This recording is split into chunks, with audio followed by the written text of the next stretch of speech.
Chapter 2. Sanjaya said, Him filled with such compassion and such grief, with eyes tear-dimmed, despondent, in stern words the driver, Madhusudan, thus addressed. Krishna said, How hath this weakness taken thee? Whence springs the inglorious trouble? Shameful to the brave, barring the path of virtue? Nay, Arjun, forbid thyself to feebleness. It mars thy warrior name. Cast off the coward fit. Wake, be thyself. Arise, scourge of thy foes. Arjuna said, How can I, in the battle, shoot with shafts on Bhishma or on Drona, O thou chief, both worshipful, both honourable men? Better to live on beggars' bread with those we love alive, than taste their blood in rich feast spread, and guiltily survive. Ah, where it were, who knows, to be victor or vanquished here, when those confront us angrily, whose death leaves living drear. In pity lost, by doubtings tossed, my thoughts distracted turn to Thee, the Guide I reverence most. That I may counsel learn, I know not what would heal the grief burnt into soul and sense, if I were earth's unchallenged chief, a god, and these gone thence. Sanjaya said, So spake Arjuna to the Lord of Hearts, and sighing, I will not fight, held silence then, to whom, with tender smile, O Bharata, while the prince wept despairing twixt those hosts, Krishna made answer in divinest verse. Krishna said, Thou grievest where no grief should be. Thou speakest words lacking wisdom. For the wise in heart mourn not for those that live, nor those that die, nor I, nor thou, nor any one of these ever was not, nor ever will not be, for ever and for ever afterwards. All that doth live, lives always. To man's frame as there comes infancy and youth and age, so come there raisings up and layings down of other and of other life abodes, which the wise know and fear not. This that irks thy sense life, thrilling to the elements, bringing thee heat and cold, sorrows and joys, it's brief and mutable. Bear with it, Prince, as the wise bear. The soul which is not moved, the soul that with a strong and constant calm takes sorrow and takes joy indifferently, lives in the life undying. That which is can never cease to be. That which is not will not exist. To see this truth of both is theirs who part essence from accident, substance from shadow. Indestructible, learn thou, the life is, spreading life through all. It cannot anywhere, by any means, be anywise diminished, stayed, or changed. But for these fleeting frames, which it informs with spirit deathless, endless, infinite, they perish. Let them perish, Prince, and fight. He who shall say, Lo, I have slain a man, he who shall think, Lo, I am slain, those both know not. Life cannot slay. Life is not slain. Never the spirit was born. The spirit shall cease to be never. Never was time, it was not. End and beginning are dreams. Birthless and deathless and changeless remaineth the spirit for ever. Death hath not touched it at all, dead though the house of it seems. Who knoweth it exhaustless, self-sustained, immortal, indestructible, shall such say, I have killed a man, or caused to kill.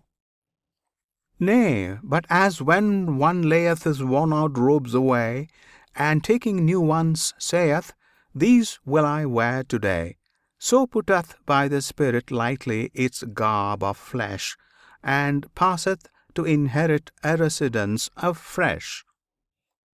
I say to thee, weapons reach not the life, flame burns it not, waters cannot overwhelm, nor dry winds wither it, impenetrable, unentered, unassailed, unharmed, untouched, immortal, all arriving, stable, sure, invisible, ineffable, by word and thought, uncompassed, ever all itself.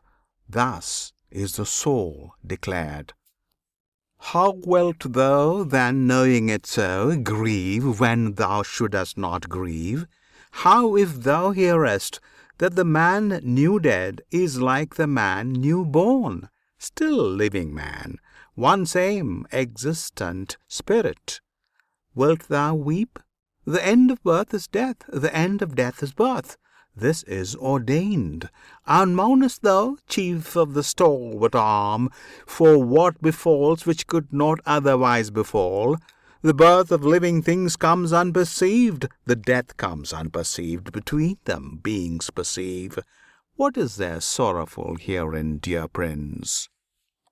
Wonderful, wistful to contemplate, difficult, doubtful to speak upon, strange and great for tongue to relate, mystical hearing for every one. Nor wotteth man this, what a marvel it is, when seeing and saying and hearing are done. This life within all living things, my Prince, hides beyond harm. Scorn thou to suffer, then, for that which cannot suffer. Do thy part, be mindful of thy name, and tremble not. Naught better can betide a martial soul than lawful war. Happy the warrior to whom comes joy of battle, comes as now, glorious and fair, unsought, opening for him a gateway unto heaven. But if thou shunnest this honourable field, as Kshatriya, if, knowing thy duty and thy task, thou biddest duty and task go by, then shall be sin. And those to come shall speak thee infamy from age to age. But infamy is worse for men of noble blood to bear than death. The chiefs upon their battle chariots will deem 'twas fear that drove thee from the fray. Of those who held thee mighty souled, the scorn thou must abide, while all thine enemies will scatter bitter speech of thee to mock the valour which thou hadst. What fate could fall more grievously than this? Either, being killed, thou wilt win Swarga's safety, or, alive and victor, thou wilt reign an earthly king. Therefore, arise, thou son of Kunti, brace thine arm for conflict, nerve thy heart to meet, as things alike to thee, pleasure or pain, profit or ruin, victory or defeat. So minded, gird thee to the fight, for so thou shalt not sin. Thus far I speak to thee as from the Sankhya unspiritually. Hear now the deeper teaching of the Yog, which holding, understanding, thou shalt burst thy karma bala, the bondage of wrought deeds. Here shall no end be hindered, no hope marred, no loss be feared. Faith, yea, a little faith, shall save thee from the anguish of thy dread. Here, glory of the Kurus, shines one rule, one steadfast rule. While shifting souls have laws many and hard, specious but wrongful deem the speech of those ill-taught ones who extolled the letter of the Vedas, saying, This is all we have or need. Being weak at heart with wants, Seekers of heaven, which comes, they say, as fruits of good deeds done, promising men much profit in new births for works of faith, in various rites abounding, following whereon large merit shall accrue toward wealth and power. Albeit, who wealth and power do most desire, least fixity of soul have, such least hold on heavenly meditation. Much these teach from Vedas concerning the three qualities. But thou be free of the three qualities, free of the pairs of opposites, and free from that sad righteousness which calculates self-ruled. Arjuna, simple, satisfied. Look, like as when a tank pours water forth to suit all needs, so do these Brahmins draw texts from all wants from tank of holy writ. But thou want not, ask not, find full reward of doing right in right. Let right deeds be thy motive, not the fruit which comes from them, and live in action, labour, make thine acts thy piety, casting all self aside, contemning gain and merit, equable in good or evil. Equability is yoga, is piety. Yet the right act is less, far less, than the right thinking mind. Seek refuge in thy soul, have there thy heaven. Scorn them that follow virtue for her gifts. The mind of pure devotion, even here, casts equally aside good deeds and bad, passing above them. Unto pure devotion devote thyself, with perfect meditation comes perfect act, and the right-hearted rise more certainly, because they seek no gain, forth from the bands of body step by step to highest seats of bliss. When thy firm soul hath shaken off those tangled oracles which ignorantly guide, then shall it soar to high neglect of what's denied or said, this way or that way, in doctrinal writ. Troubled no longer by the priestly lore, safe shall it live and sure, steadfastly bent on meditation. This is yoga and peace. Arjuna said, what is his mark who hath that steadfast heart, confirmed in holy meditation? How know we his speech, Keshava? Sits he, moves he like other men? Krishna said, when one, O Partha's son, abandoning desires which shake the mind, finds in his soul full comfort for his soul, he hath attained the yoga. That man is such, in sorrows not dejected, and in joys not overjoyed, dwelling outside the stress of passion, fear, and anger, fixed in calms of lofty contemplation. Such a one is Muni, is the sage, the true recluse. He who to none and nowhere overbound by ties of flesh, takes evil things and good neither desponding nor exulting, such bears wisdom's plainest mark.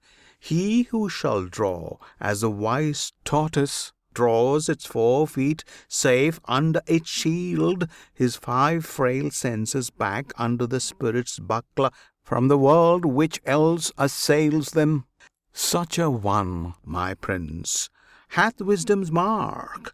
Things that solicit sense hold off from the self-governed, nay, it comes the appetites of him who lives beyond depart, aroused no more. Yet may it chance, O son of Kunti, that a governed mind shall sometime feel the sense storms sweep, and wrest strong self-control by the roots.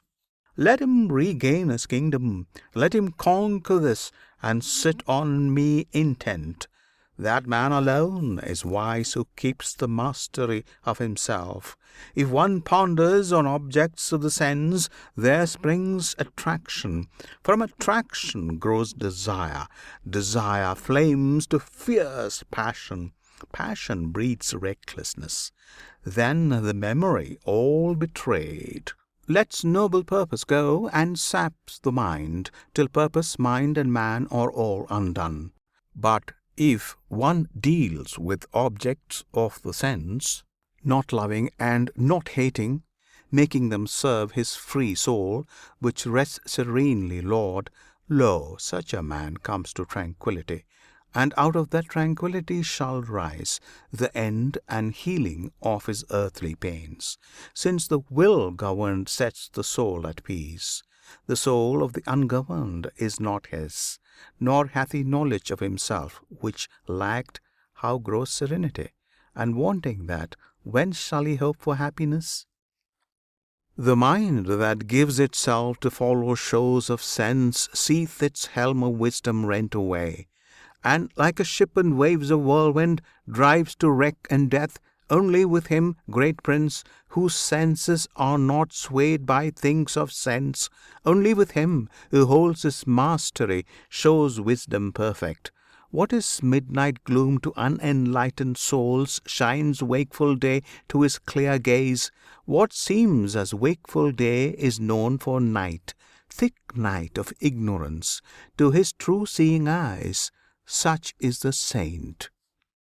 And like the ocean, day by day receiving floods from all lands, which never overflows, its boundary line not leaping and not leaving, fed by the rivers, but unswelled by those, so is the Perfect One.